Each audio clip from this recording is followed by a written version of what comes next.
Hi, I'm here with Gemma Lawry, who's a parent of a child who has support from speech and language.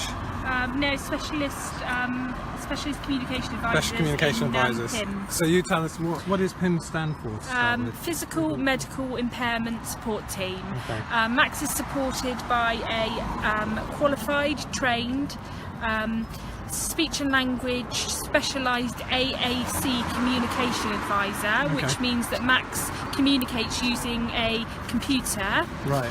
So Max uses eye gaze. Yeah. So they have assessed him, provided him with that. Yeah. They support the school. They give him his voice. They then train the staff. They train us parents how to use it because it's quite a complex piece of equipment. Yeah.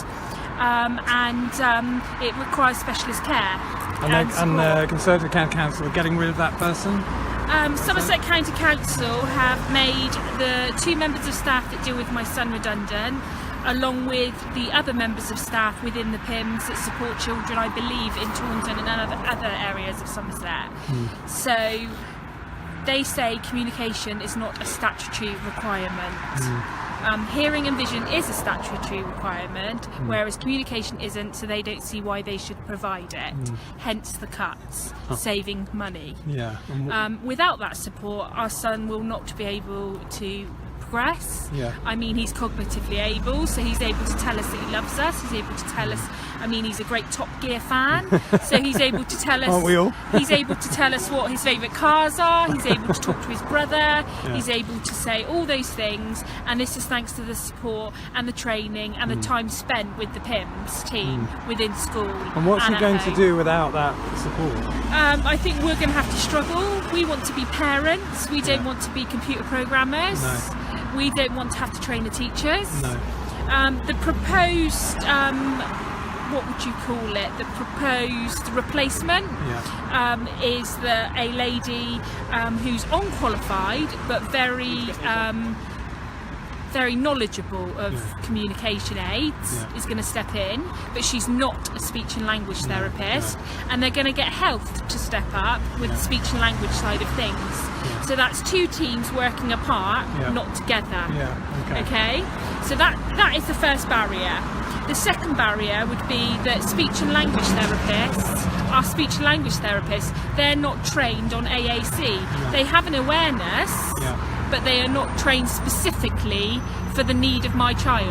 And do you think, I mean, the Conservative County Council for about 2-3 years running, they didn't increase council tax at all, they kept it frozen. I mean, every year they did that.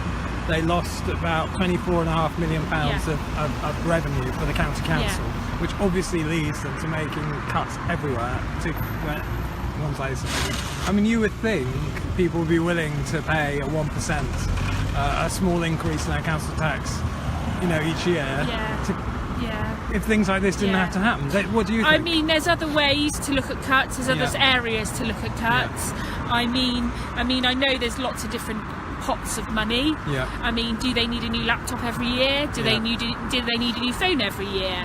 Do they need this every year? Do they, you know, this sort of thing? All the little things add up to the bigger things. Do you think you, your friends, neighbours would be willing to pay, you know, a few pounds more a year on the council tax if things like this didn't have to be cut?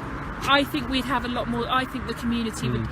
I think with council tax, if they knew, if it was specifically, you know, said people to knew them what it was actually, for. you know, this is making a difference to people's lives, then I think that they would be stepping up. Because we've almost got to be honest with people and say, if you want these services, then it's going to cost some money. People pay their council tax. This is a good country to live in. We are a good country. We are not a poor country. You know, these things should not be happening. No. Thanks. You know? Brilliant. Thanks so much, Gemma, and good luck with the demo today.